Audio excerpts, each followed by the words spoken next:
আম দাও দাও দাও। তুমি ওই দুটো টুকরো আম নিয়েছো কেন, আমাকে এতে দিয়েছো? আম তুমি খাবে না চাটবে? আমার জন্য এই আমি ঠিক আছে, আমার আবার আম খেলে না প্রচন্ড মুখে পিম্পলস বের হয়, আর তাছাড়া আমি আম খুব একটা পছন্দও করি না। ও পিম্পলস বের হয় তো খেতে হবে না। খুব মিষ্টি বুঝলে মা, আপনার ছেলে আম কোথা থেকে এনেছেন? কি মিষ্টি! রস গড়িয়ে পড়ে আছে। ছেলেকে বলবেন আরো 3 কেজি, না 3 কেজি না, আরো 5 কেজি আনতে। আমার কি ভালো লেগেছে। ও বৌমা, দাও না আমাকে দুটি আম দাও না, ওখান থেকে অন্তত একটা দাও, অত আম খাচ্ছ।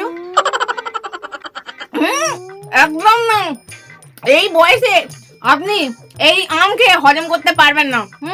আপনার আম খাবার দরকার নেই, এখান থেকে বাঁচলে আপনাকে আমি 1 পিস 2 পিস দেবো ওখানে, ঠিক আছে? আমার মন খুব বড়।